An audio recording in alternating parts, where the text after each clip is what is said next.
আসসালামু আলাইকুম। আপনারা সবাই কেমন আছেন? আশা করি অনেক ভালো আছেন। যে যেখানে আছেন সুস্থ আছেন। আলহামদুলিল্লাহ আপনাদের দোয়া ও ভালোবাসায় আমরা অনেক ভালো আছি। তো প্রতিদিনের মতো চলে আসলাম আপনাদের জন্য আরেকটি নতুন ব্লগ নিয়ে। আর আজকের ব্লগটা স্টার্ট করলাম হচ্ছে দুপুর থেকে।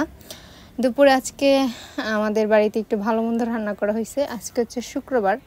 তো জুমার দিন আমি যখন আগে বাড়িতে থাকতাম মাঝে মাঝে আমার বাবাকে বলতাম যে জুমার দিন হচ্ছে ভালো মন্দ খেতে হয়। তো তখন হচ্ছে কিছু আইটেম রান্নাবান্না করে খাওয়া হইতো। তো সেই অনুযায়ী আজকে যেহেতু আমরা বাড়িতে আর আমার হাজব্যান্ড আসছে গতকালকে রাত্রে, তো এই জন্য হচ্ছে মা বলল যে কী রান্না করব। তো তখন হচ্ছে আমি বললাম যে আজকে পোলাও ভাত আর হচ্ছে মাছ মাংস রান্না করা হোক। তো বাবা হচ্ছে বাজারে গেছিলো, একটা মুরগি কিনে আনা হয়েছে, চাল কিনে আনা হয়েছে, মাছ কিনে আনা হয়েছে, ইলিশ মাছ খাই এই জন্য ইলিশ মাছ কিনে আনছে। তো এই যে পোলাও ভাত রান্না করা হয়েছে, আর হচ্ছে মুরগির রোস্ট করা হয়েছে, ইলিশ মাছ রান্না করা হচ্ছে, ডাল রান্না করা হয়েছে। ইলিশ মাছটা হচ্ছে কচু দিয়ে রান্না করা হয়েছে। কচুটা খাওয়া খুব দরকার আমার, এই জন্য হচ্ছে আমি যখন এর আগে প্রেগনেন্ট ছিলাম আমার সাফায়েতের সময়, তখন আমার বাবা হচ্ছে আমাকে অনেকগুলো লতি কচু তারপর হচ্ছে মানে মানে এই জাতীয় খাবার একটু বেশি খাওয়াইছে যাতে আমার শরীরে রক্ত হয়। আমার শরীরে রক্তের গ্রোথ খুবই কম ছিল এই জন্য। তো এবারও হচ্ছে বাবা আগে থেকেই বলতো যে মানে ওই খাবারগুলো যেন আমি ধরে রাখি খাই। তো আমার হচ্ছে খেতে খেতে একটা অরুচি চলে আসছে মুখে, এজন্য হচ্ছে খাইতে পারতেছিলাম না। তো এখন আবারও কিছুই করার নাই, এগুলো খেতে হবে, নয়তো আমার প্রবলেম হতে পারে এই জন্য। তো চেষ্টা করি আবারও এগুলো খাওয়ার জন্য। তো বাবা হচ্ছে এই কচুটাকে কিনে আনছে, বাট খাওয়া হয় নাই কা। তো শাক রান্না করে দিয়েছিল মা গতকালকে, আর আজকে হচ্ছে কচুটাকে দিয়ে হচ্ছে ইলিশ মাছ রান্না করছে, আর হচ্ছে একটা ভাজি আছে সাথে। তো মোটামুটি দুপুরে খাবারটা আজকে ভালোই, সবাই মিলা খাইলাম। আমার ভাই হচ্ছে বাইরে গেছিলো, আইসাই হচ্ছে সে খাবারটা খাইয়ে নিছে তাড়াতাড়ি করে। আসলে বাইরে গেছিলো, ওর অনেক ক্ষুধা পাইছে, এই জন্য সকালবেলা তেমন খাওয়া দাওয়া করতে পারে নাই। তো বাসায় এসে আগেই খাইয়ে নিছে, এই জন্য হচ্ছে আমি আমার ছেলেকে ওর কাছে দিয়া হচ্ছে আমরা খাবার খাইতেছি। আমরা বলতে আমি, মা, বাবা, আমার হাজব্যান্ড, আমার ভাইয়ের বউ, তো একসাথেই সবাই বসলাম খাবারটা খাওয়ার জন্য। তো মা হচ্ছে বাইরে, আসলে ভাতটা এখনও রান্না করা হয়নি, ভাতটা চুলায় আছে। তো মা হচ্ছে ভাতটা মানে গড় দেওয়ার জন্য রয়ে গেছে।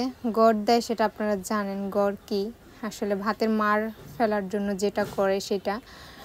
তো আমরা হচ্ছে গ্রামে থাকি, আঞ্চলিক ভাষায় বেশিরভাগ কথা বলি। তো এটা অনেকের কাছে খারাপ লাগে যে এইভাবে কথা বলি, শিক্ষিত একটা মানুষ এই সেই। আসলে গ্রাম অঞ্চলে থাকলে এরকম ভাষা ইউজ হবেই, এটাই স্বাভাবিক।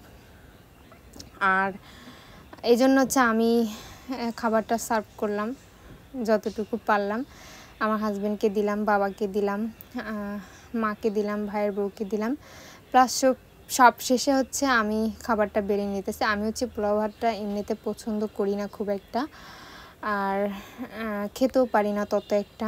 তো মাঝে মাঝে চেষ্টা করি আবারও খাওয়ার, যে পোলাও ভাতটাতে নাকি অনেক ভালো হয় খেলে, এটা নাকি স্বাস্থ্যের জন্য ভালো। তো এই জন্য হচ্ছে মাঝে মাঝে চেষ্টা করি খাবার জন্য।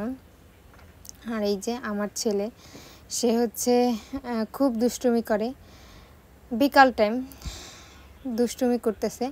তো আজকে হচ্ছে আমরা বাড়িতে বিকালে একটা নাস্তা বানাইছি, সেটা হচ্ছে এটা হচ্ছে শীতকালীন পিঠা বলা যায়।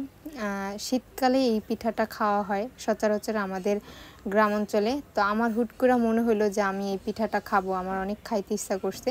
এজন্য হচ্ছে মাকে বললাম যে মা আমার এই পিঠাটা খাইতে ইচ্ছা করতেছে। তো মা হচ্ছে চিনি দিয়া আর হচ্ছে দুধের মধ্যে ভিজায় রান্না করছে। যদি এটা শীতকালে রান্না করা হয় তখন হচ্ছে এটা খেজুরের রসে বা খেজুরের গুড় দিয়ে রান্না করে। তো আমার খেজুরের গুড়টা দিয়ে খেতে ইচ্ছা করলো না, রস যেহেতু নাই, এই সময় তো রস পাওয়া যাবে না, কারণ এটা তো গরমের সিজন, এটা শীতকালীন সিজনেই পাওয়া যায়। তো এই জন্য হচ্ছে মাকে বললাম যে তুমি ওইটা করেই রান্না করো, তারপর হচ্ছে ফ্রিজে রেখে দাও, তাতে করে ঠান্ডা হবে, ফ্রিজে রাখলে যে ঠান্ডা হলে খেতে এটা টেস্ট হবে। তো মা হচ্ছে গরম গরমই একটু নিয়ে আসলো, যে এটা হচ্ছে ছড়া পিঠা, এটা শীতকালে আমাদের এখানে রান্না করে খায় মানুষ। তো দেখতে খুবই লোভনীয় হয়েছে, আর কি যে মজার একটা খাবার, আমার কাছে এত ভালো লাগলো খাইয়া, আমার অনেক খাইতে ইচ্ছা করছে, এই জন্য হচ্ছে মাকে বললাম। তো মা হচ্ছে এই চালটাকে পাটায় বাইটা তারপর হচ্ছে পিঠাটা বানাইছে। তো অনেক গরম পিঠাটা, চুলার থেকে হচ্ছে নিয়ে আসছে, আমার ছেলে হচ্ছে এটাকে ধরতে যাবে, তো প্লেটটা ধরে দেখে যে প্রচুর গরম, আর কি বলবো। তো পিঠাটা অনেক মজা হয়েছে, গরমের দিনেও শীতকালীন পিঠা খেলাম, আসলে খেতে খুব ইচ্ছে করছে এই জন্য। তো ফ্রিজে রাখার পরে ঠান্ডা হয়েছে যখন, তখন খাইতে এত টেস্ট হয়েছে যা বলার মতো না। তো যাই হোক, আমাদের ঘরের সামনে একটা কাঁঠাল গাছ আপনারা দেখছেন, এই কাঁঠাল গাছটাতে বেসিক্যালি প্রতি বছরই 17-18টা কাঁঠাল হয়। আমাদের ঘরে তেমন কাঁঠাল খাওয়ার কেউ নেই বলা যায়, আমার বাবা কাঁঠাল অনেক পছন্দ করে, আর আমি হচ্ছি কখনোই কাঁঠাল খাইতাম না, কাঁঠাল দেখলেই হচ্ছে আমার একটা অস্বস্তি হতো, আমি কাঁঠাল খেতে পারতাম না। তো কাঁঠাল খাওয়ার প্রতি ওরকম রুচি কখনো আমার ছিল না। তো অনেক সুন্দর হয়েছে কাঁঠালটা, এখন কিন্তু মূলত কোথাও কাঁঠাল ওরকম পাওয়া যায় না। তো আমাদের গাছের কাঁঠালটা হচ্ছে একেবারে সবার শেষে দিকে পাকে, মানে যখন মানুষের গাছে কাঁঠাল পাকে প্রথম প্রথম, তখন হচ্ছে আমাদের গাছের কাঁঠাল পিচ্ছি থাকে, তখন আমাদের গাছের কাঁঠাল খাওয়ার উপযোগী হয় না। আর যখন সমস্ত গাছের কাঁঠাল শেষ হয়ে যায়, শেষ মাথায় গিয়ে হচ্ছে আমাদের গাছের কাঁঠালটা থাইকে যায়। তো দেখতে পাইতেছেন কাঁঠালটা কত সুন্দর হয়েছে, কালারটা কত সুন্দর একেবারে, আর কাঁঠালের রোয়াগুলো সাইজও ঠিক মতো আছে, আর কাঁঠালটা প্রচুর মিষ্টি। তো আমি কখনো কাঁঠাল খাই না, আমার হাজব্যান্ড দেশে আসার পর অনেকবার চেষ্টা করছে আমাকে কাঁঠাল খাওয়ানোর, তো তখন হচ্ছে আমি অনেক কষ্ট করে খাইতাম, মানে সে অনেক জোর করতে এই জন্য। তো গত বছর যখন আমার ছেলে মানে পৃথিবীতে আসে নাই, আমি প্রেগনেন্ট অবস্থায় ছিলাম, তখন হচ্ছে কাঁঠাল খাইছিলাম একদিন। আর এবছর হচ্ছে কেন জানি আমার খুব বেশি কাঁঠালের প্রতি একটা মনোযোগ, মানে কাঁঠাল খেতে ইচ্ছে করে। তো এর আগে একদিন আমাদের গাছের একটা কাঁঠাল পাকা ছিল, তো সেখান থেকে আমি কিছু কাঁঠাল খাইছিলাম। তো আজকে হচ্ছে আবার বাবাকে বলতেছিলাম, এই কাঁঠালটা হচ্ছে বাবা আমি যেদিন বাড়িতে আসছি সেই দিনেই পারছে। আমি বাড়িতে আসছিলাম সকালে, ডক্টর বললো আপনাদের অনেক প্রবলেম হয়, তো ডাক্তারের কাছে যাব বলে আসছিলাম। তো ডাক্তারের কাছে তো আমার যাওয়া হয় নাই ওই দিন সকালে। তো বাবাকে বললাম যে গাছের কাঁঠাল আছে, একটা কাঁঠাল পারেন। তো বাবা হচ্ছে একটা কাঁঠাল পাইরা রাখছিল, সেই কাঁঠালটা হচ্ছে পাইকে গেছে। তো গতকালকে আমার বাবা বলছিল যে কাঁঠাল খাবে কি না, আমাকে জিজ্ঞেস করছে।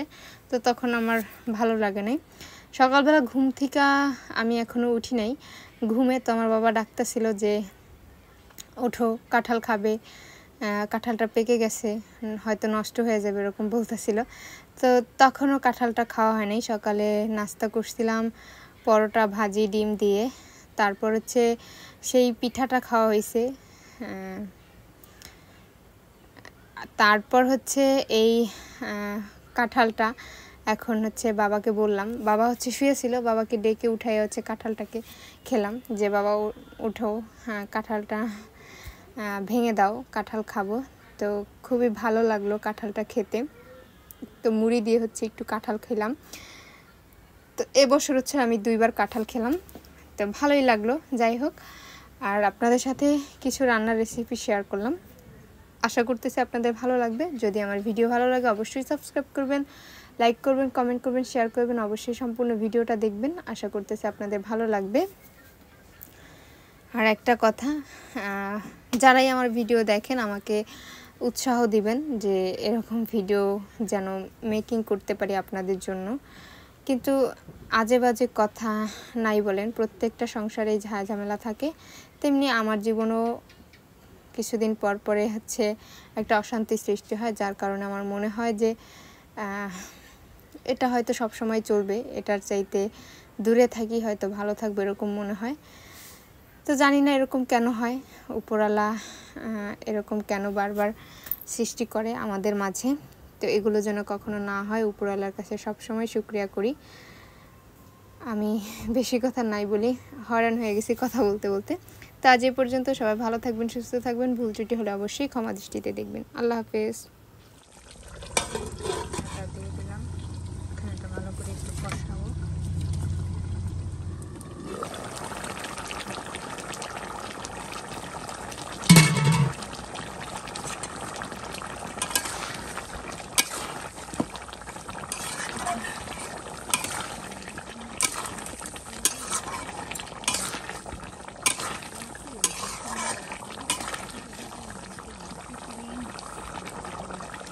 তরকারিটা কিন্তু অনেকটা কষানো হয়ে গেছে, এই জন্য হচ্ছে আমি আলুটা দিয়ে দিতেছি। আলু না দিলে হয় না আসলে। আমি আলুটা ছোটোবেলা থেকে খুব বেশি পছন্দ করি, যার কারণে আলুটা খাওয়া হয়। তাছাড়া এখন হচ্ছে তরকারিতে বেশিরভাগ আলুটা দেওয়া হয় ছেলের জন্য।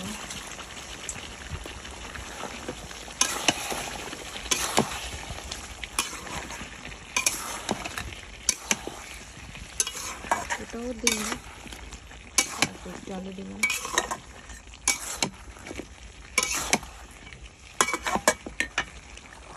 তরকারিটা কিন্তু প্রায় হয়ে আসছে, এখন একটু জিরা ফাঁকি দিয়ে দেবো। হচ্ছে জিরা গুঁড়ো।